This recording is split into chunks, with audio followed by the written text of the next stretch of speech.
Hey everybody, it's Allison from Allykatkreations. How are you? I'm going to show everybody my shirt because I think it's kick butt. My pronoun is patriot. I had to. The shirt was on back order and I ordered it a very, very long time ago and it finally came in. And that was when I had a job. That's how long I've been waiting. Just so I get it out of the way. If you have tummy troubles, I have a cleansing. You pop that, you suck on it. It's amazing. Overall gut health and indigestion. This helps. I've been eating these. So if you're interested, email me.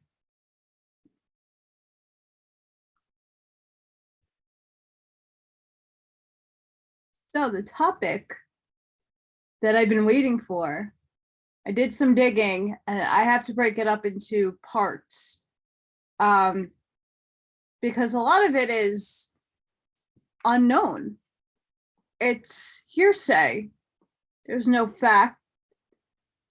It's not like the Emerald Tablets, and it's not like the Enuma Elish that it's written on a tablet and here you are, here's the evidence. We know about the Anunnaki. It's in the Enuma Elish. So everything else about it is kind of like hearsay, theory, and all that stuff. So we're gonna do a open deep dive into the Anunnaki.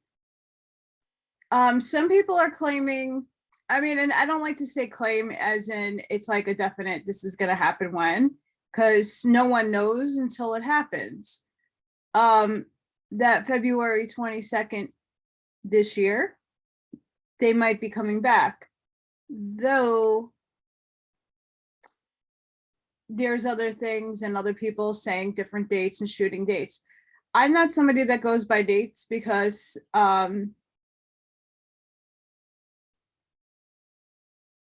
still waiting for my unemployment and I'm still waiting for my severance pay. That would greatly come in this month. That would be amazing, universe, because I can pay some of my debt down. I could get my car fixed. I could buy myself food and not beg for it. And I could start cleaning out my house. And all those proceeds, I could put my house on the market. And then I could go look for another state that doesn't have communism, tyrannical Marxism as its foothold. But that takes time. So I'm going to start off this just like the Emerald Tablets. It's not going to, I don't know how long it will be. These might be shorter.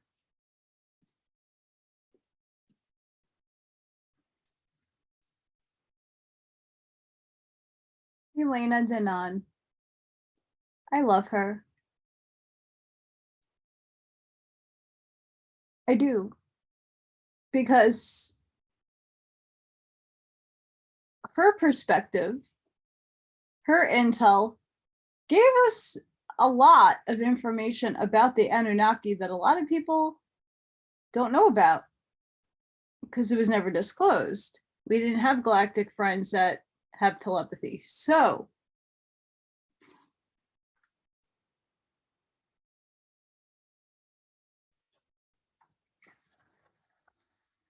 that is her artwork.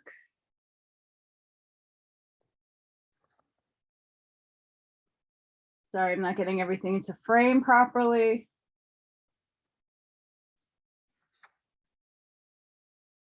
That's her depiction of what the Anunnaki look like. And I'm going to go through, I took notes so I didn't have to read. I really do need glasses. Another thing to add, but I could still read. I'd rather my teeth get done first. So this is from her book, A Gift from the Stars.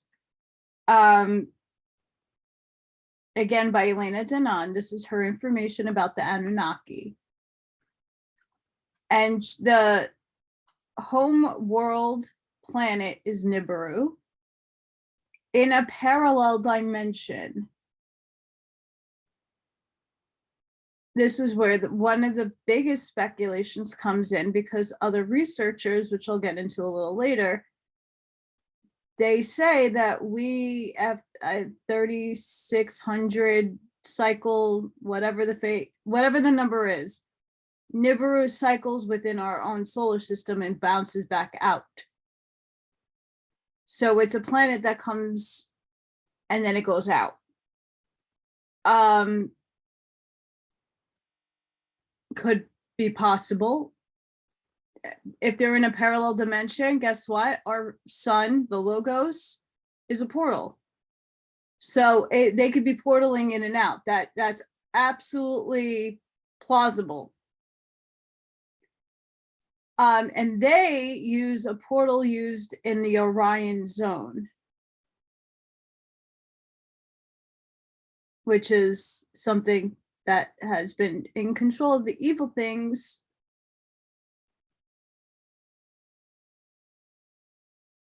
The main star is named Immeru. It's a small brown star, a host to many planets. The sixth planet, Nibiru, has 2 satellites and resembles Terra, so satellites meaning planets, that look like ours, in a higher density.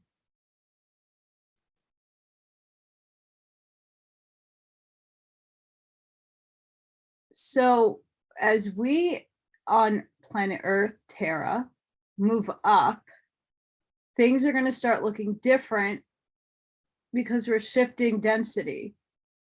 We're going up. Like Venus, for example, Elena has said that when she saw our favorite friend, Val Thor,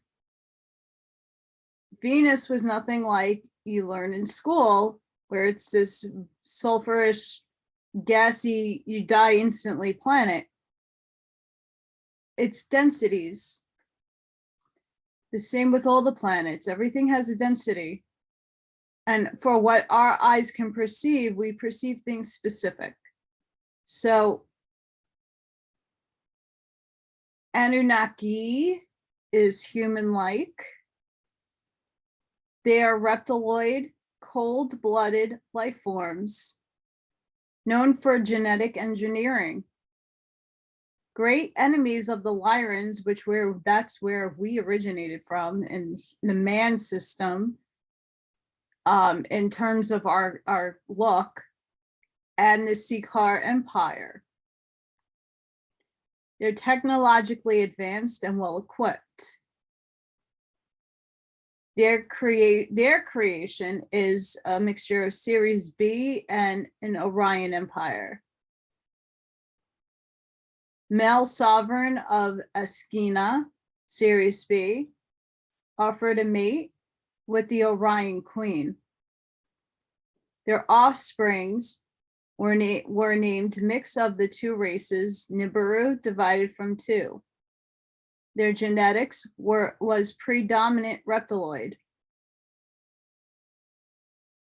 They overcame the reptilian race that was in power when they arrived on Terra and became the new rulers.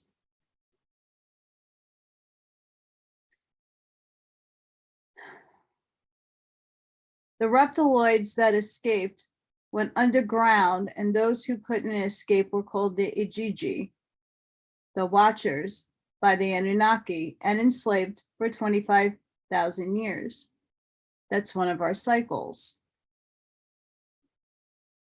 They left Terra They genetically engineered a large group of human specimens to diminish the level of consciousness in order to have a race of slaves to mine gold. And their ships are T-shaped ships.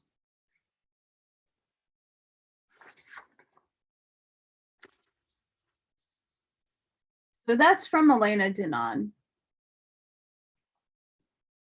Mind blown. Mind blown.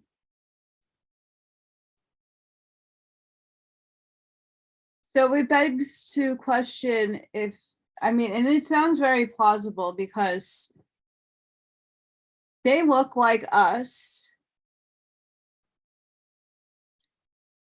but there's an exception to the rule with their skulls that extend up.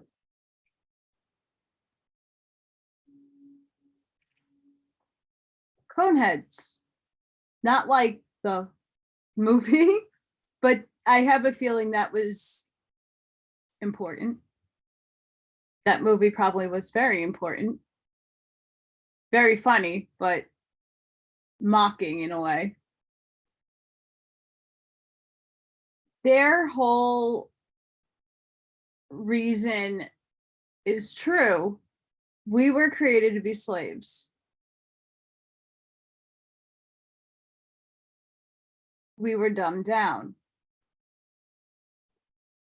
Our soul, ether, and spirit were placed in these avatars. We're biologically immortal entities. Our bodies aren't, and I say this a lot in my videos. My favorite Jason has the documentation to show you. The Anunnaki, if we go by the Enuma Elish, were a part of the Cedars, the people who came that were about Marduk and Enki and Enlil, and all of that hierarchy. They all came down, and through making and creating the essence of what Terra is, influenced, and the native species that were already here, the reptiloids, yes, reptilians and greys, have inhabited Earth way before us.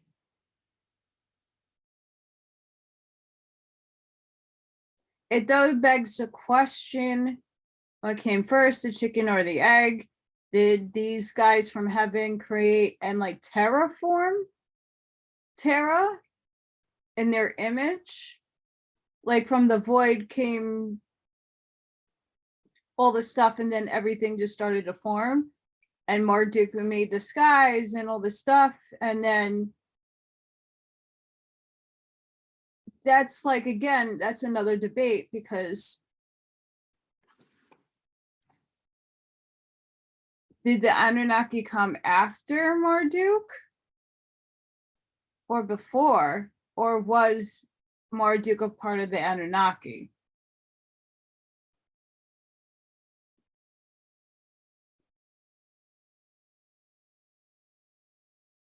I mean, and if they did came down, because Elena says they overcame the reptilian race that was in power when they arrived.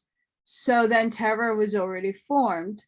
So then the Enuma Elish is, you know, and this is like, again, her take, but like finding out the essence of them, it's not easy because there's a lot of confliction. We were not, many of us might have been in that time, but we are not able to recall those memories of being there. So we don't know. It's speculation at this point. We might find out the truth.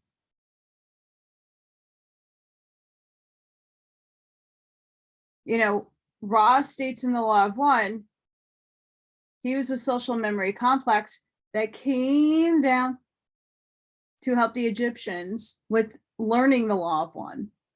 And then he said other groups come down to, South America and other parts of the world to help influence the law of one, and that. And of course, it got skewed and things went wrong and infiltrated. But they didn't claim to build a civilization. They claimed they came down to help and aid, without too much information. I don't think they were infringing on any will, and I don't think they were influencing. They did give some and leave some gifts that still exist today.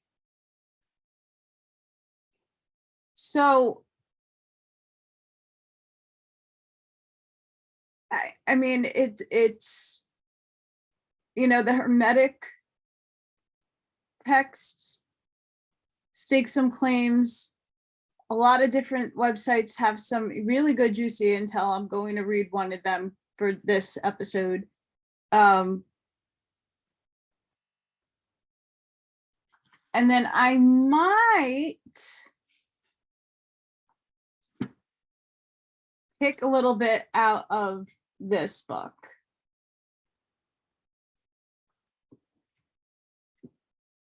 And then I'm still going through Eric von Daniken's book, The Gods of the Gold, The Gold of the Gods. Doesn't specifically have much about anything on races or any of that nonsense. I mean, but to get a context of the gold thing, and there's a lot of theories about, like, they used the gold in their own civilizations. They needed it, and other terrestrial, extraterrestrial, interdimensional beings, they do come here to mine and get stuff that is not on their planets or in their solar systems or galaxies. For example, like coffee and chocolate are two highly sought after commodities that they enjoy. Beyond mining are gold and other rare earth materials. They have materials that we can use and metals that we can use. And that's being suppressed from us. So Elena's take is definitely a one that hasn't really been mentioned before when it comes to the actual, like, Imaru and how they formed, like, who created them? How did they come to being in existence? And that skull. Now, for purposes of leaving, the censorship and the things that happen when we talk about these topics up, there will be instances where you're questioning about bloodlines, and that has everything to do with them. Everything. I have pictures. I don't think I could show them for purposes of keeping things up. But yeah. And I'm going to put a pause 2 seconds to say, I have been having the worst sleep. I'm not sleeping at night. I sleep more during the day and the night. And then I do a lot of my reading at like 3 a.m. Not healthy for me to be doing. And I'm trying not to get onto a coffee kick. I've been very good with not having coffee at all. I used to drink a lot of coffee. I went to the bubbly substance. Again, not healthy, but because everything has been off, I do drink a lot of tea and water during the day. So don't think I'm not trying to be healthy. Sometimes you just need the kick in the butt. And I don't do power drinks. Mazel tov. So yeah. And also, I was gonna do a whole slide deck and do a little slideshow. And then I thought about it and I'm like, well, I'm reading off of someone's work and it wouldn't look professional or okay if I tried sharing screen and it was like a disaster because I don't use a streaming platform. So, oh my goodness, it was so bad yesterday trying to figure it out. So I am just going to read off of my screen from a website. So I entitled this Anunnaki episode 1, First Look at Their Origins. And this is the information that I'm going to present is from www.anunnaki.org. And I'll put the link in the bottom of the description box. So you can look it up yourselves. And I had to quack, quack.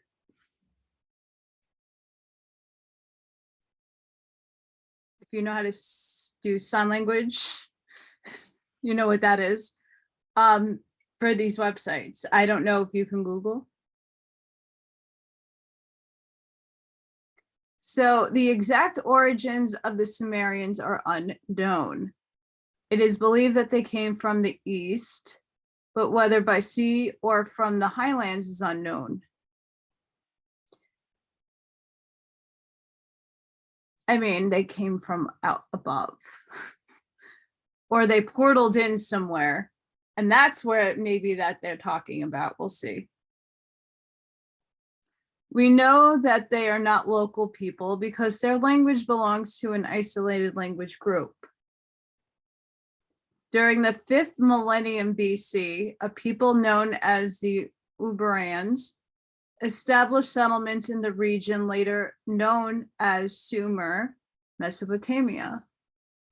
And that's where we find our friends from the Enuma Elish. It has been noticed that there are very clear similarities between the Ubaid artwork, that of the old Europe, Vinca culture, which flourished at 6,000 to 3,500 BC. At around 3,250 BC, other people migrated from its homeland, located probably northeast of Mesopotamia, and began to intermarry with the native population. The newcomers, who became known as Sumerians, spoke an augmentative language, unrelated apparently to any other known language. So what I find very interesting is when they come from above, many times they can speak through thought, and then they can channel. And that's how they learn the languages. But even with Ra, it's very like, I don't know if the Egyptians spoke. They might have already been had telepathy. I mean, I'm sure they had their own language, but everything was in hieroglyphics. There's something to research. That's something I mean, I need to look into, because as an artist, you look at all the artwork and the ancient artwork, and it's not detailed. I mean, but who cares? The information's still there.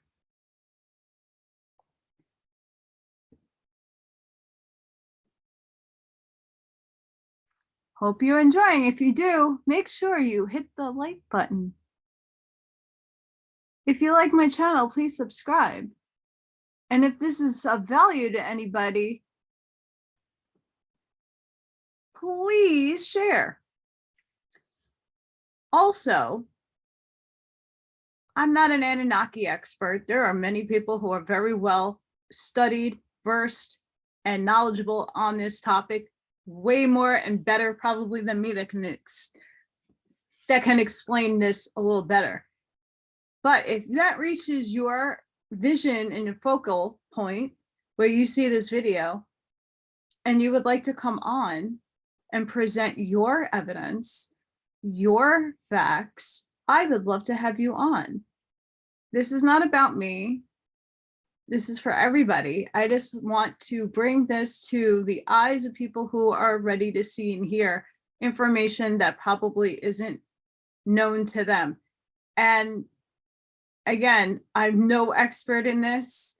I did a lot of research just looking up articles to read and to bring to people's attention, because this is a varied viewpoint. There is probably no one right person. There's a lot of books out there with different factoids and all kinds of amazing information. But if you have a lot of that information, please share it with me. If you don't want to come on and talk about it, that'd be great if you did. That'd make me happy. So I'm going to read on. I'm sorry, this looks weird, but it is what it is. By 3100 BC, the population of Sumer had increased to the point where people were living in cities. So the technological advancement was happening. The first Sumerian ruler of the historical record, Etena, king of Kish, flourished about 2800 BC, was described in a document written centuries later as the man who stabilized all the lands. The early Jurassic period of Sumer covers the part of the third millennium from 2800 to 2400 BC and ends with the conquest of Sumer by the Semitic king of the north, Sargon I of Akkad.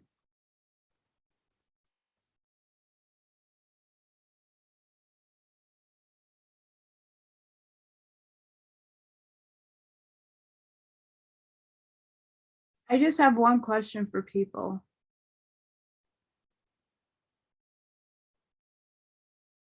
Semitic king.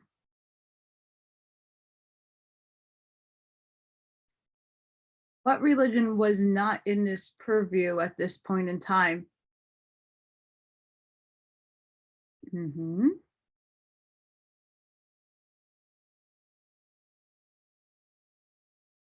I don't know why that term is used later on as something defamatory. Anyway, after the kingship descended from heaven,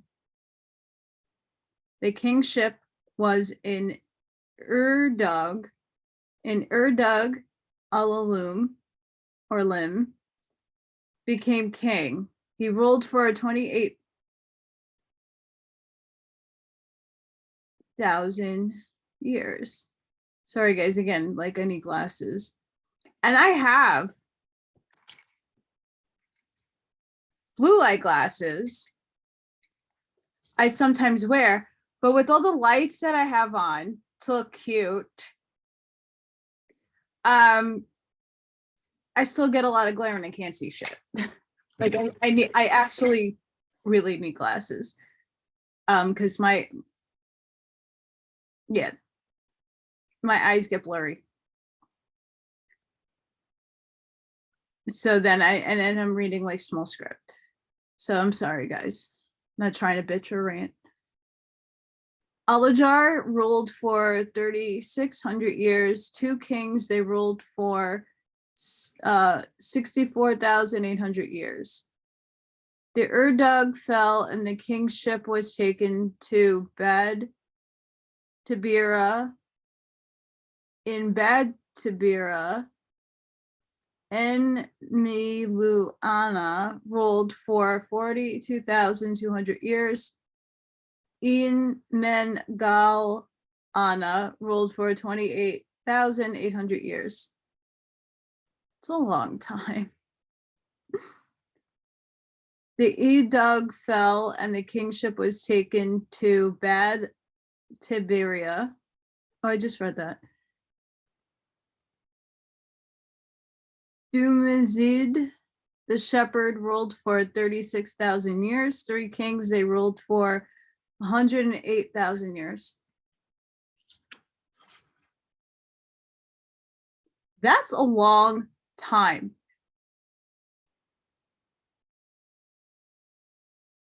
Think about it. The lifespan of these beings far exceeded our lifespans now. Think about that. Really, 108,000 years. And and again, we've had a monarch in for now 70 years, but even if 100 years, 3 kings, just 3, in that span of time. How long did they live? Holy shit.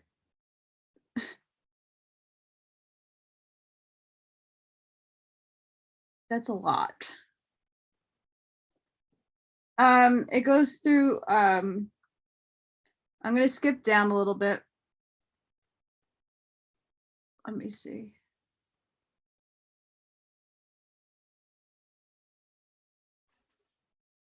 I try.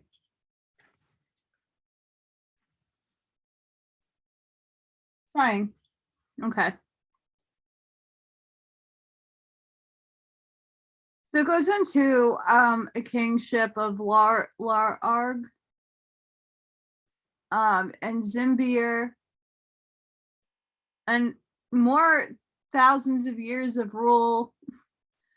Then the Zimbir fell and the kingship was taken by, I'm going to do my best not to slaughter this, Kurupagag. Umbara Tutu became king. He ruled for 18,600 years. 1 king, he ruled for 18,600 years. And 5 cities, 8 kings that they ruled over 241,200 years. Then the flood swept over. Ooh. A flood swept over. I wonder what flood. The Sumerians are amongst the first people to leave sophisticated records of their astronomical observations. Their fascination with the heavens is apparent in the large number of seals and cuneiform clay tablets unearthed of the astronomical nature. As Marduk has put in the Emerald Tablets, that was a big thing for Marduk to do. With all the astrological and the constellations and all that stuff, like, he was very proud of that. And it would be no wonder why the Sumerians would have a lot of that stuff. The Sumerians were the first to divide both space and time by 6 units. And as the law of one says, space and time only happens in 3rd density. So of course, if these people were the creators of the universe, or the people, I mean, we're components of 21 different alien races, and I don't like to say alien, they're extraterrestrial, interdimensional, what have you, beings that all formed our DNA. And just like our parents, we might look like I look more like my birth father than I do my birth mother, but I have aspects of her within me. I carry more of his DNA and genes on a heavier scale. So I might have an aspect of my DNA that's expressing more of the Palladian DNA than the reptilian DNA that I'm sure that I know I probably have. Now, that doesn't, again, with the law of one, you have to understand we all have reptile brain, like the reptiloid brain is what we first start out with. We also have tails. Why do we have a tailbone?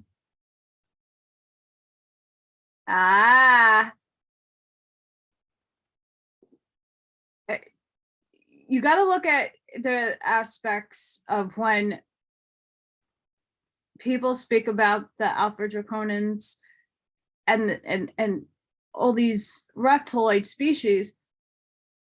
Their actions make them wrong in negative. Okay, they're not wrong, they're negative. Creator put all of this in the divine plan because you have to have a balance of both a service to self and a service to others. You have to have good and evil. You need to know from the dark in order to understand the light and to appreciate what you have in the light. You have to have a balance of both. It's gotten infiltrated, for sure. Our free will was infringed upon. Our avatars were genetically experiments. They were experiments. And I'm putting this out so I'm protected. They're experiments. We are an experiment. Earth is an experiment. Sorry, I hate to tell you that. But we've lived in other planes of existence. We've all traversed different planes of densities before. So many of us came here to volunteer to help out. Other people are new to Earth, but it's not because they never lived before. They were in other planets. You got to stop looking at people as right or wrong, as if this is their role in the divine stage. And yes, when someone takes another life, that's not okay. When someone does something heinous to another person, that just makes them evil. But that's their role, as sucky as it is. And when it comes to the acts that some of these reptilian species, and not all, because again, just like humans, there's different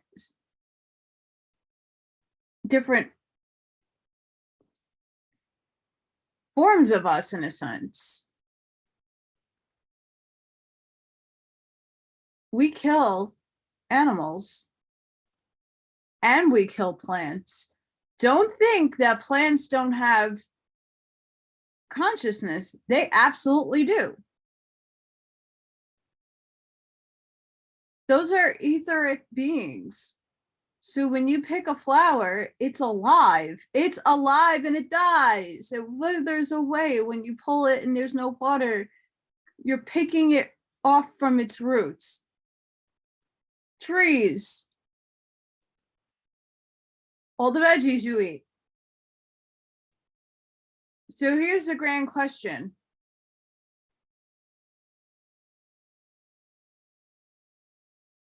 When they eat us, does that make it okay that we eat animals and pull and pick plants? It's a food chain.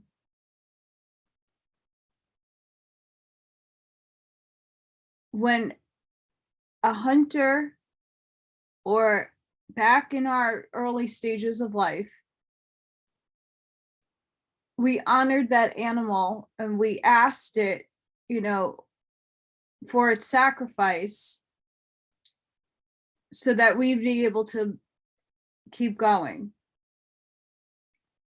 Thanking it and sending it love and knowing that it fulfilled its life. We didn't kill the babies.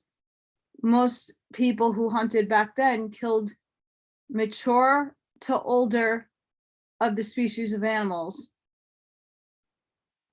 to provide for us and our substance.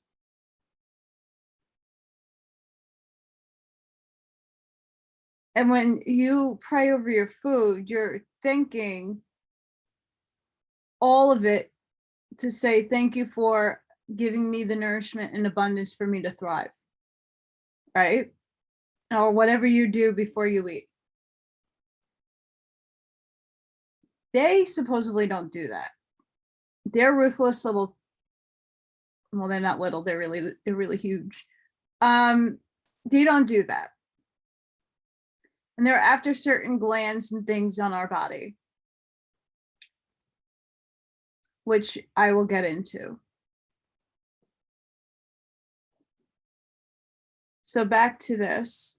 The Sumerians were the first to divide both space and time by 6 units. The modern division of the years into 12 months, the 24 hours of each day, the division of hours into 60 minutes and 60 seconds, and the divisions of circle, sphere by 360 degrees, each composed of 60 minutes and 60 seconds of an arc, are all Sumerian developments.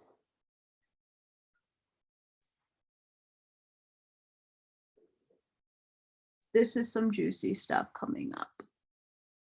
In addition to being thought of as 7 great gods gathered together, the morning settings of Pleiades was used to mark the beginning and end of the agricultural year.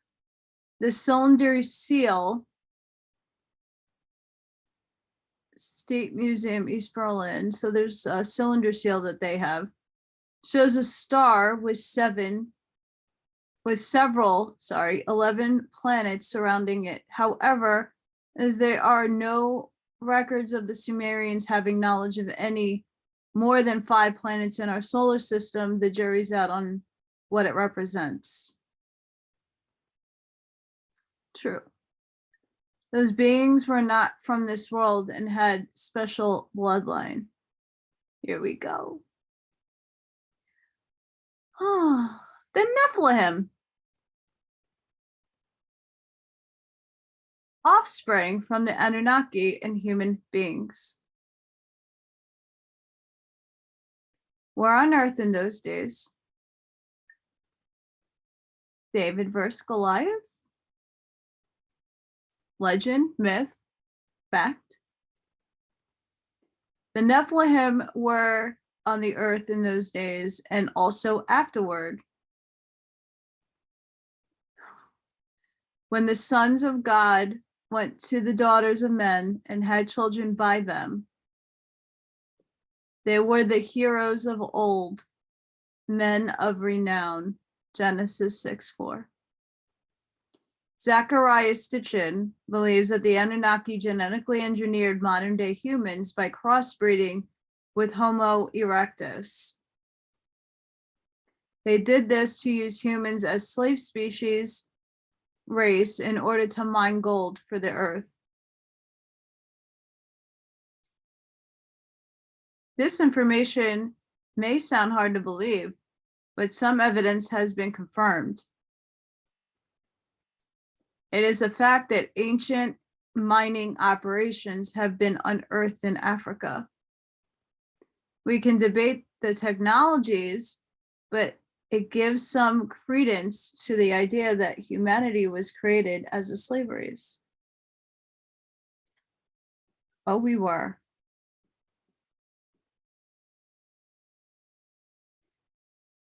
Why do you think many of us are going through ascension symptoms and our DNA is being reactivated? Because our how many ever strains more DNA that we have in our body that they call garbage, they're not garbage. Creator would never put junk in its creation. And I don't think, honestly, the Anunnaki would either, because they still need functioning humans to be their slaves. So they needed us dumb enough, but compliant enough. That makes sense. But here's where the issue comes in. There's good, benevolent Anunnaki, and there's malevolent Anunnaki. Now, which one of those factions were here to help us? And which one of those races created us? Which one of those races were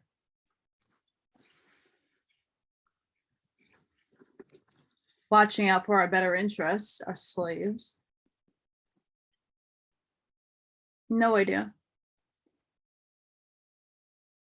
But if you look at the bloodlines, remember bigger skulls, and the symbolism behind the hats that many of the religious hierarchy wear, and some of the bloodlines, you can't hide that they have huger skulls in the back than others, are descendants of this bloodline. And it's not just the Anunnaki bloodline that we need to worry about. The Rothschilds and the Rockefellers, but they're the fall guys. So here's another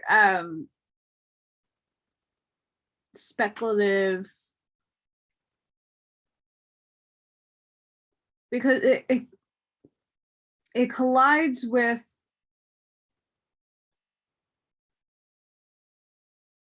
a few things about Nibiru, Tiamat, and Melchizedek, or Maldak, and what planet is in our asteroid belt that exploded in who knows what.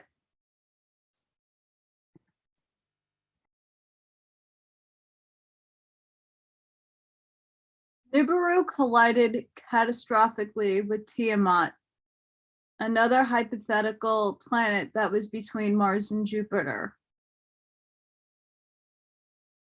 And that could be. There's a lot of other books with a lot of other things. They don't call it Tiamat, but a lot of books do. Other books call it Meldak. Doesn't matter, we still have an asteroid, but that's probably very annoying. The collision formed the planet Earth, the asteroid belt, and the comets.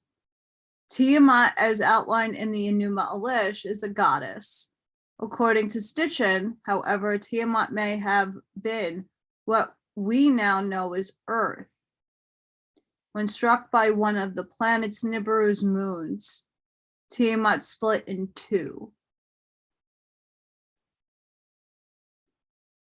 On a second pass, Nibiru itself struck the broken fragments, and one half of Tiamat became the asteroid belt. The second half, struck again by one of Nibiru's moons, was pushed into a new orbit and became today's planet Earth. This scenario is scientifically disputed. It is. However, Stitchin's supporters maintain it would explain Earth's peculiar early geography due to the cleaving from the celestial collision, solid continents on one side and a great ocean on the other, and would also explain why Earth is layered in sediments.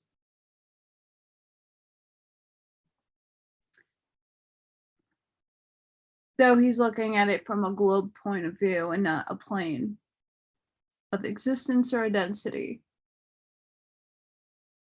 According to Stitchin, Nibiru was the home of a technologically advanced human-like extraterrestrial race called the Anunnaki in Sumerian myth, who were called the Nephilim in the Bible. He claims they first arrived on Earth probably 450,000 years ago, looking for minerals, especially gold, which they found and mined in Africa. These gods of the Anunnaki were the rank and file workers of the colonial expedition to Earth from planet Nibiru.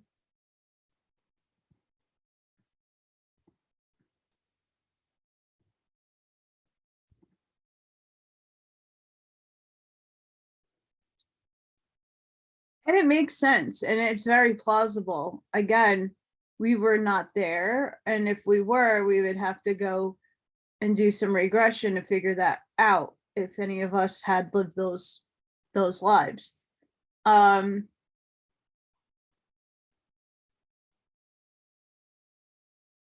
that's where a lot of going back and trying to figure out the origins is kind of important.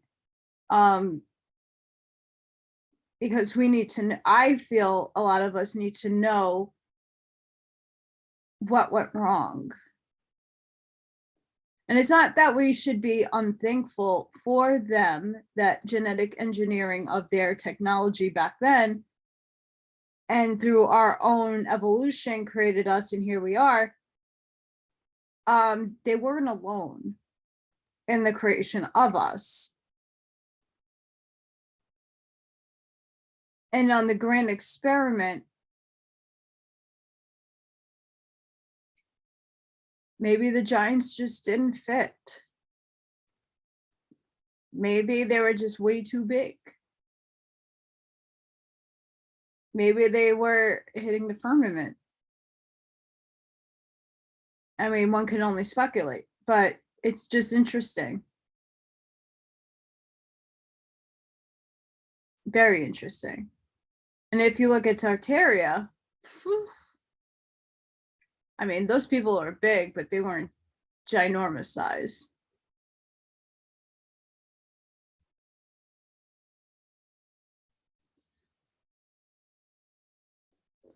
So this is another topic that they present. I think it's the same website. Anunnaki history. The Anunnaki, those of royal blood, are believed to be immortal gods that inhabited the earth during the ancient Sumerian time in Mesopotamia. The Sumerian civilization developed on the Persian Gulf, growing to strength at around 4 to 3000 BC. The plain of the land of Shinar is a territory which after 2000 BC became called Babylon. That's why I read that portion of the Numa Elish about Babylon. The Greeks named the region Mesopotamia, the land between two rivers, most of which lies in the modern state of Iraq. The first recorded civilization of mankind, and they were advanced with currency, astronomy, and farming. Now, especially Americans, why do you think we were at war with Iraq? What do you think they were looking for? Do you think we went there because people were evil and they did evil things to the Americans? Or do you think they perpetuated a false war that under the guise of some lunatic thing, we went over there to go finding either giants, tablets, stargates, portals? The same with Afghanistan. It's not just about protecting the poppies to kill us anyway from opioid addicted people. And I'm again with that, I take painkillers if I need it. I don't bash people that have those issues because I've been on them for a very long time. But now I'm to the extent where if I need one, it's every 2 weeks, or when the weather is extreme and I really can't handle my pain. I'm not addicted to them, never was. I wouldn't be here if I was. Everything has to be taken within moderation, and everything has to be done within moderation. And if you start getting high off of things, that's not good. That means your body is not using it for its purpose. Just putting that one out there. So what were they doing in those parts of the world? You got to think about that. That's important. Very important. It's a good topic. And each time I do this, I'm going to go delve into more topics. Are humans a genetically engineered slave race? Stitchin believes the Anunnaki genetically engineered Homo sapiens as slave creatures to work their gold mines by cross extraterrestrial genes with those of Homo erectus. Stitchin claims ancient inscriptions report that human civilization in Sumer of Mesopotamia was set up under the guidance of these gods, and human kingship was inaugurated to serve as an intermediary between the Anunnaki and mankind. Stitchin believes that the fallout from nuclear weapons used during a war between factions of the extraterrestrials and the evil wind that destroyed in English around 2000 BC, Stitchin himself claims that the exact year was 2024 BC, as recorded in the Lament of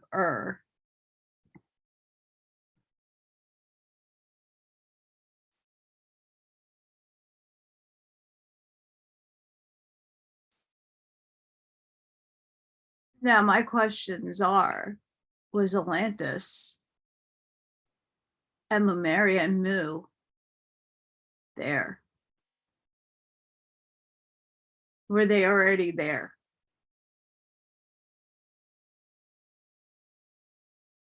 It all of that ties in. All of this ties in. Because you think the Atlanteans were of humankind or extraterrestrial? They were extraterrestrial. Amira spoke about her mermaid body and her mermaid self in Atlantia in the ocean. So were these our creation and then the factions and extraterrestrials, the evil wind? Well, what if that was the destruction of Atlantis? The last Atlantis, there were 7 cycles. So what cycle? And then you get Thoth and a few of the Atlanteans crossing over into Africa, who were then met by Ra and his social memory complex. And I bet there were humankind in that time in Egypt, aka Africa, mining for gold. What if Ra and other social memory complexes, he's not the only one, he says that, went to spread to humankind what the laws of the universe were, because it wasn't given to us by the people who engineered our meat suit. I know, right? And I'm not the expert on this, but it like doing this for me helps me open up and expand my mind frame on, is this simultaneously going on during one of the cycles that is mentioned? And I don't think anybody has time frames properly right. But it's really interesting to speculate and just to put it into the ethers if other people have the same thoughts that I'm having, because a lot of people are on a very similar track to my mind, and I love that. I did not go on with these slides, and I'm sure I had a reason for it.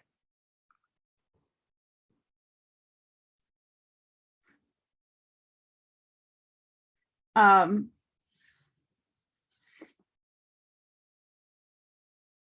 I think it all ties in. All the books that I mentioned, that I've been reading from, I think each has a component of something that's missing that fulfills components of it all. I definitely think that. It has to be. And there's many sides to the story, because they weren't the only civilization alive and at that time. There was simultaneous occurrences of different Nephilim in different parts of the world. I mean, the Norse spoke about the ice giants who happened to be the Nor, who happened to escape the Lyran system after the Lyran-Orion Wars.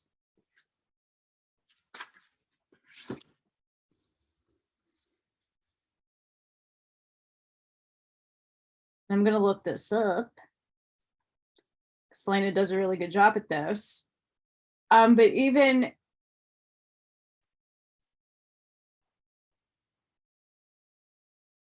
I mean, she has so many races in this book. Guys, seriously, you got to get this book.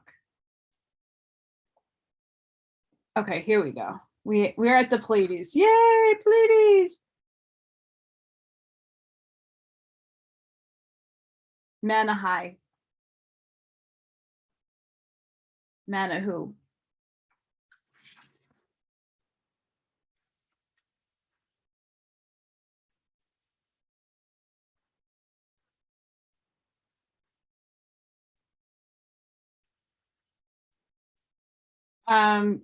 So what I'm looking at and for, I don't know if it's here.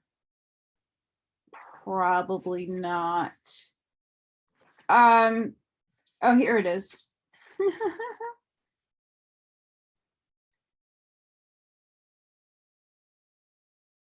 Okay, and Elena, I hope if you ever watch my videos, I'm sure you don't have no time, but I'm giving you credit because I don't like to.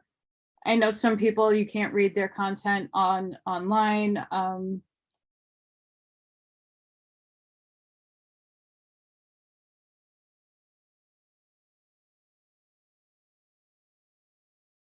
Yeah, it's okay, so I know why a lot of authors do that, but like when you want to reference something, I'm trying to give you credit and like try to buy her book, please. The Nor is a genetic root as a hill. They're 8 feet tall. 500 to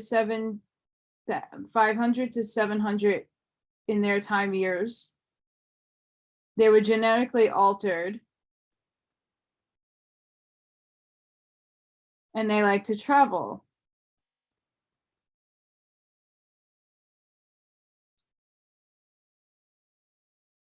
Karen myths keep records of one of the Nor races as red-haired giants.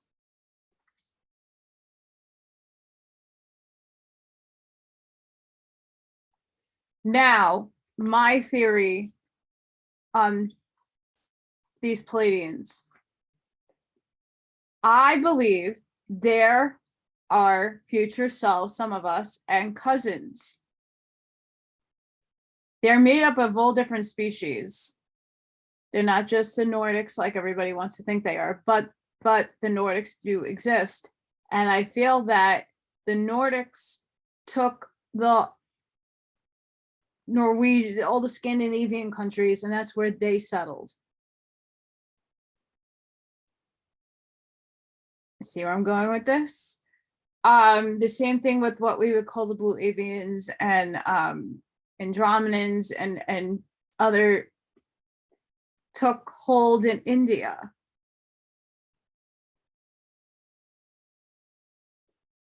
And the Anunnaki reptiloid races, and not to say the reptiloid races were in Tibet, China, Japan, and India, the Naga, but also the Anunnaki took pretty much the Persian Gulf and Africa.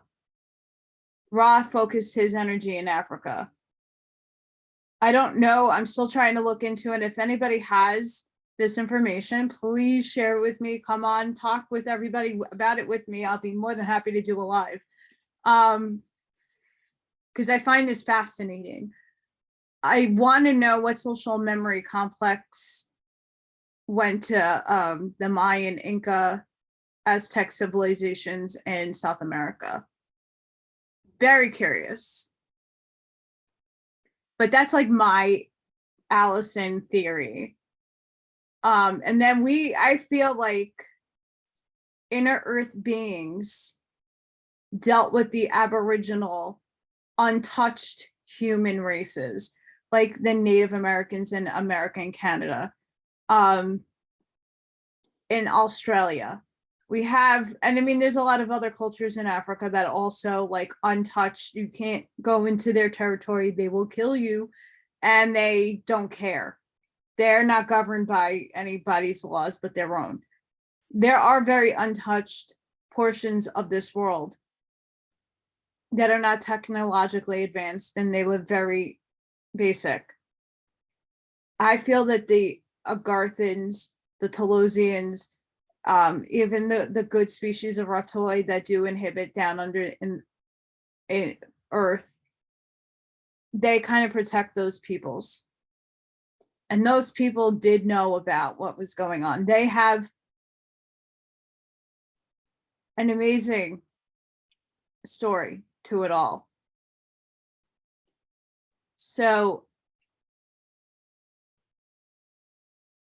this whole coming to life of the Anunnaki is just one piece of a puzzle that I'm very, very curious in. Because when I went to the medium and he told me that I need to journey, as in like Germanic, shamanistic journeying back, I need a journey back, but I also need to astral travel forward, and one of the beings might have an Anunnaki tie.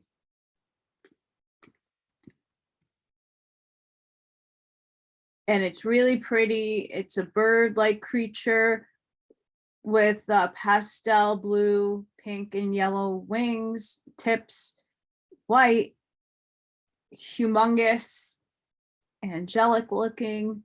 And I'm supposed to see this thing, and I haven't seen it.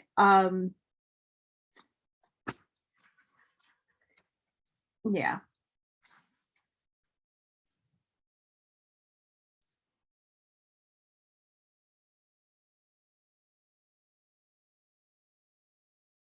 Trying to be careful not to get too much into this book. The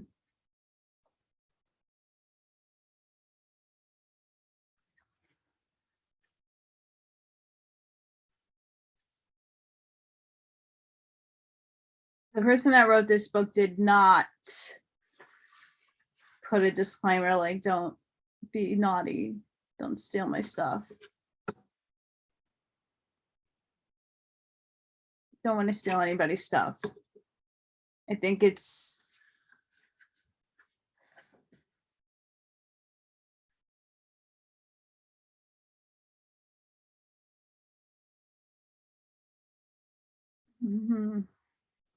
okay. I might leave.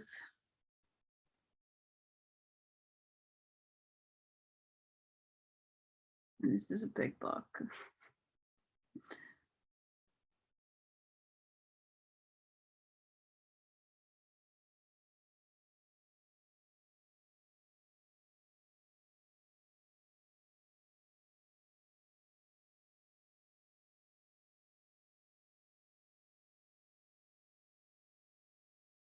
Hang on.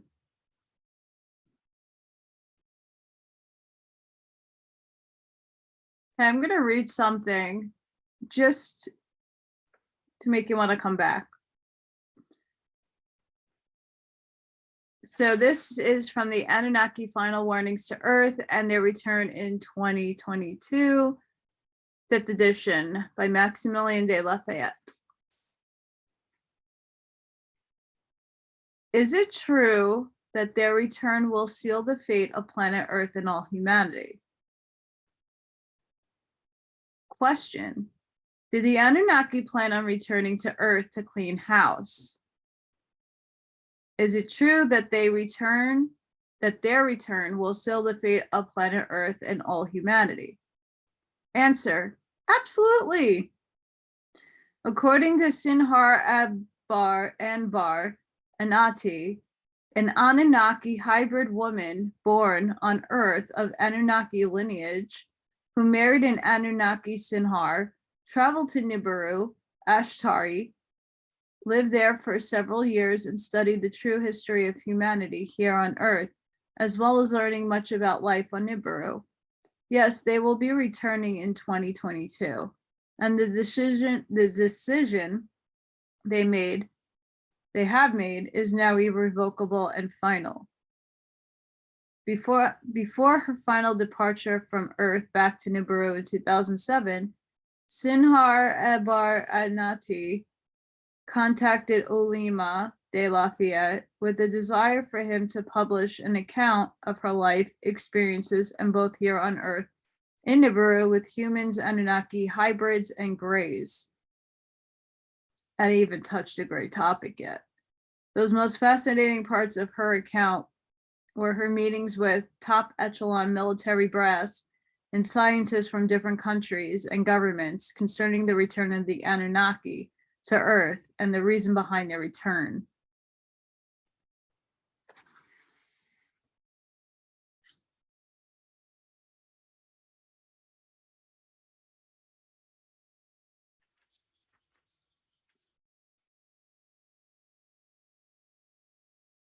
Sinhar Ambar Anati in her own words. I was taken to Earth and went to a hotel in New York. I had with me a special device, an indigenous thing that had on it the special telephone numbers of top members of the National Security Agency, or NSA, as someone refers to them. Only 2 or 3 people in the world have these numbers. Not even the President of the United States has access to them. They are used only for the matters related to extraterrestrial reverse engineering. The device makes sure the phone will be promptly answered, and when I call, I gave them the data that promptly answered, that they promptly recognized as their own extraterrestrial material. They were shocked, but nevertheless, they agreed to meet with me. I suppose they realized that I had no choice. Rather politely, they offered to fly me to Washington, D.C., where they wanted to have a meeting, but I informed them that it was not necessary. It was easy for me to simply materialize in D.C., and I did not want them to know my current address. If this could be prevented, they directed me to come to the Four Seasons Hotel in Georgetown, where they would meet me in the lobby. I was to know, if questioned at the hotel, that I was heading for the suite that was reserved under the name of Middle Eastern gentleman who owned a limousine service in DC and had often used the hotel for its purposes.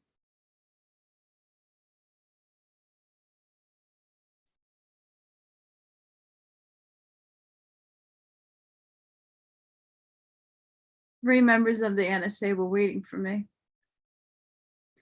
I materialized a little distance away from the hotel and walked there on M Street. Three members of the NSA were waiting for me, and they took me to the reserved suite, where 15 more people were sitting around a huge table. They rose and greeted me politely, but I could clearly see the suspicion in their eyes and in their thoughts. Remember, they have telepathy. They know your thoughts. I noticed that the shades of all the windows were closed, and I saw no telephones.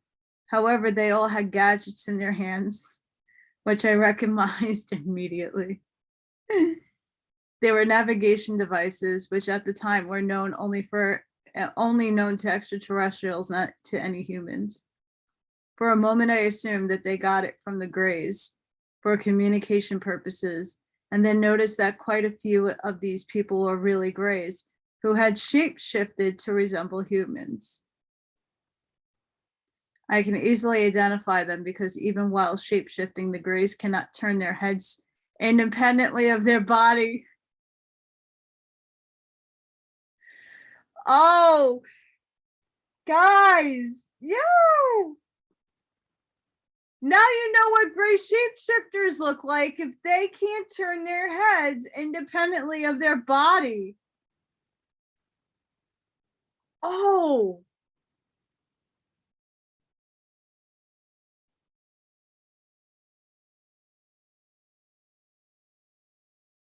Okay, so I'm excited, and I'm sure a lot of people already knew that information, but I'm excited because I know about reptilian shapeshifting and some other creature shapeshifting, but I never really got into the gray thing. That's cool. Okay. And I'm going to leave it off on this, on the ending of this. They had to turn their entire body if they wished to look to the sides. As they turn, their eyes cannot follow their heads quickly like human eyes, but they have to refocus. Oh, I got to read the rest of this because okay, we'll go read on the rest of this. This is juicy. The Greys attended the meeting. All that is done rather discreetly, but after living with the hybrids and the Greys, I could not dismiss that. In addition, humans use fidget, move around. Oh, humans usually fidget and move around. The Greys never do. When seated, they sit quietly immobile. Hive mind. When standing, they are straight and immobile as well. In addition to that, I had more instructions from Nibiru as to how to recognize all shapeshifters, which I cannot explain because it involves using the conduit. One of the Greys at the end of the table was tapping nervously on the edge of the table with something that looked like a pen and from time to time pointed it towards me. I recognized this gadget as a scanning device, such as we use on Nibiru.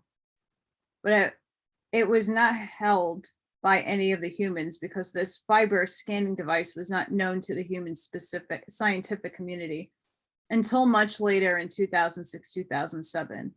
I suppose the Greys kept it to themselves for a while. I did my best to ignore the fact that half the people there were Greys and proceeded as if I had no idea and was talking only to humans.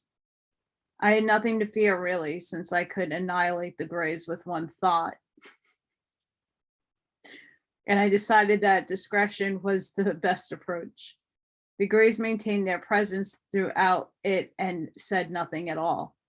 Come to think of it, I was used to the treachery of the Greys, but I have to admit I was a little distressed by the humans' duplicity and stupidity. Did they really think I wouldn't recognize the Greys?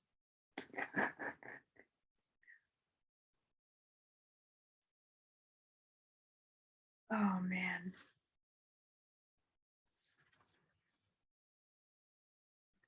We're going to put a pause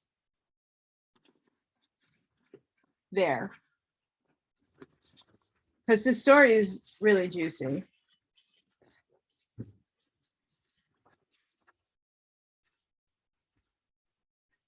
The reason why I'm doing that is because I didn't really speak about the Greys. So if anybody's not like aware of what they are, it's complicated.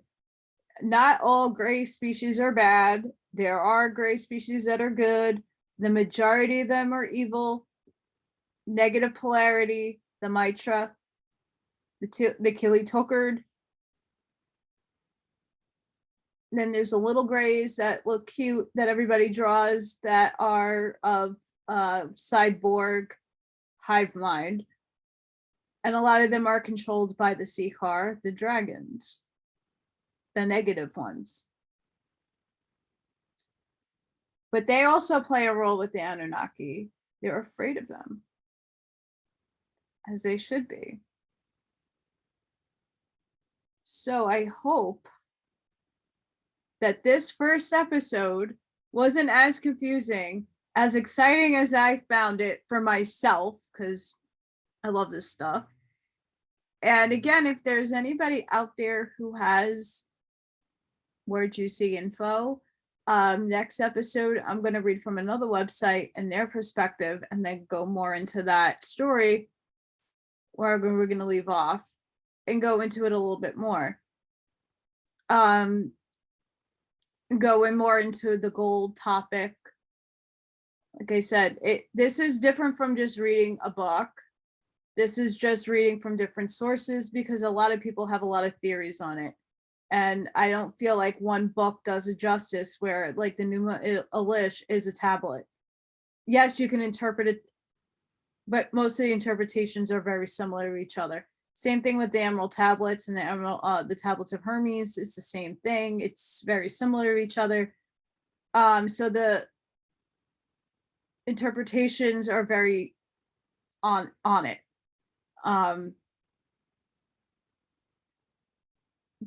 This, on the other hand, is speculation. I mean, I think Elena Danaan's stuff is, obviously we can't prove it right now, but she's, I think, has it really close to what's going on.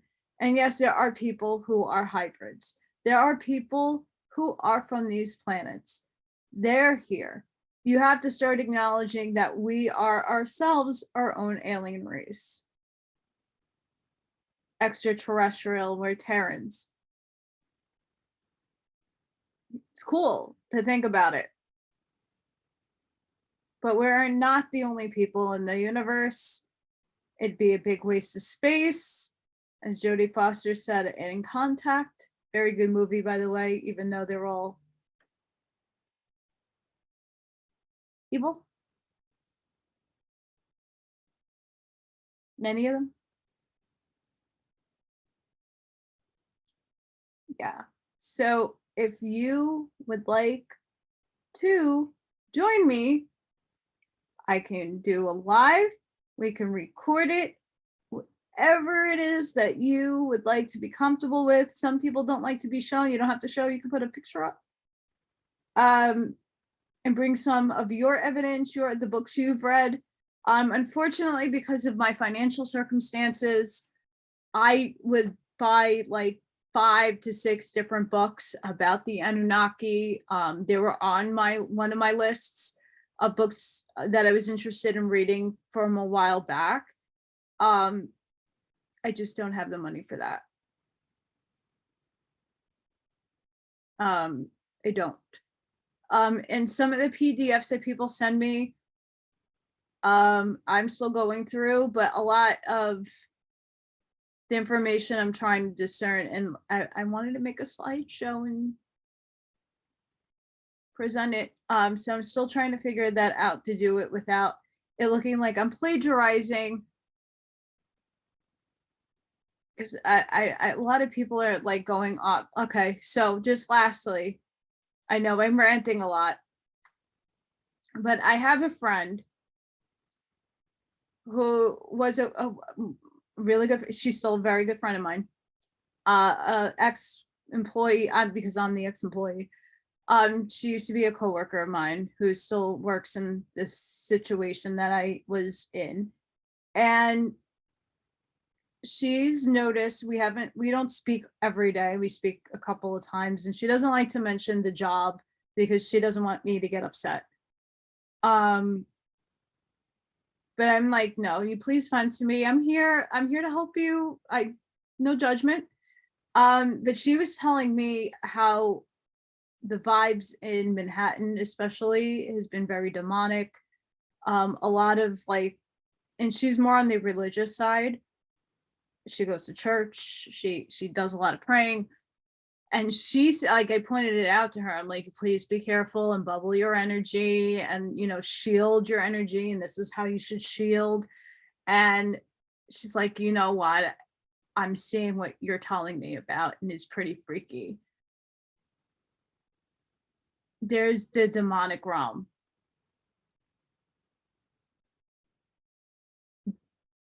If you want to know why New York is losing itself, and I don't know how many people get the news from New York. Every day there is more murders than you can count. Like, especially by me and like where I am, there's crime, but it's not that bad. and it's getting really bad.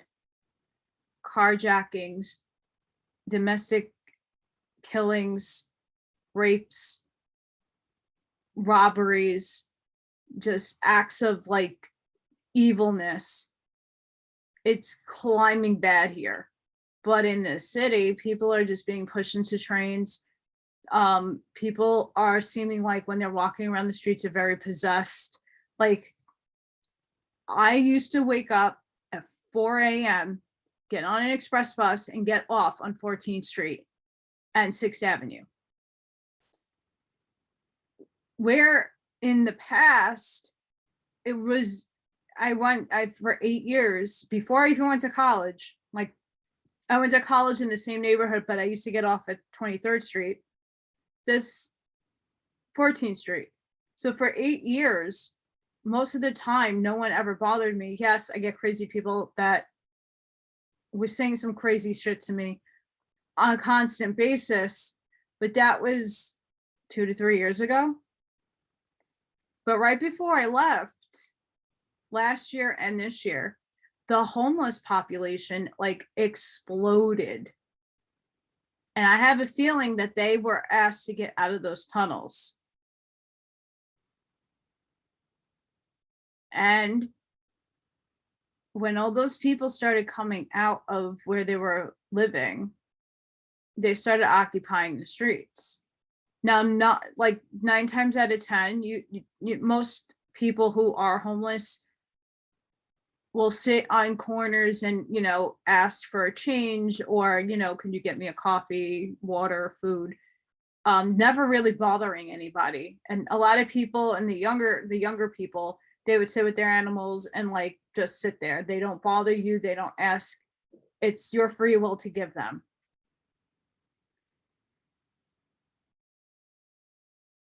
There's the other type of mental illness some of these people have, and I'm not here to bash that, because guess what?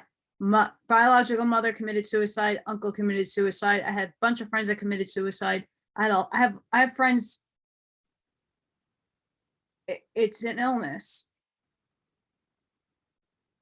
Those demonic realms are attacking them and possessing them. And these people, I'm sure, aren't in control of what they're doing. And that's New York City right now. The zombie apocalypse, devil possessed people.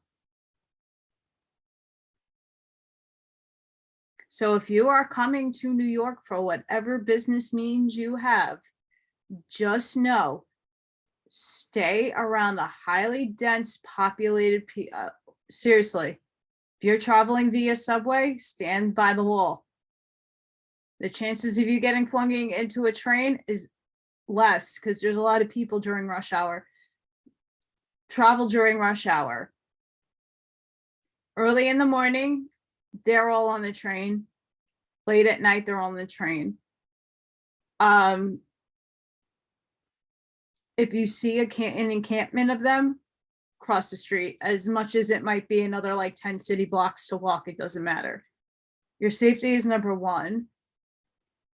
Also, shield and bubble yourself if you're into that spiritual stuff, or pray to Archangel Michael. Whatever it is, bubble yourself. It is not safe here. I mean, they're coming back. I just hope it's within this month. And I know there's some of them are already here. Hi. I hope you're helping. There's many of us suffering. I hope that they are making it better, and I'm sure the ones that are here are helping us right the wrongs of the past. So with that, I want to wish everybody a wonderful rest of the week. Sending each and every one of you love and light. Please email me. Please, I love comments, and you guys know that, and a lot of you bring those comments, and it makes me really happy. Pass this along if this is something that, maybe you have somebody that researches Anunnaki and they can help come on and help me get this information out to people. Again, it's not about me.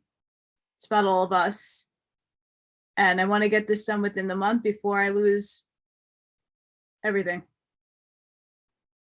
Because it looks like that's happening. So again, I'm not here for a pity party. I am trying, putting the energy out there that the universe will help me and that things will come in my direction and abundance will be here soon. So trying to have a better outlook on life. So with that, I hope everybody has an amazing night. I hope this was cohesive enough, and just let me know. Bye, guys.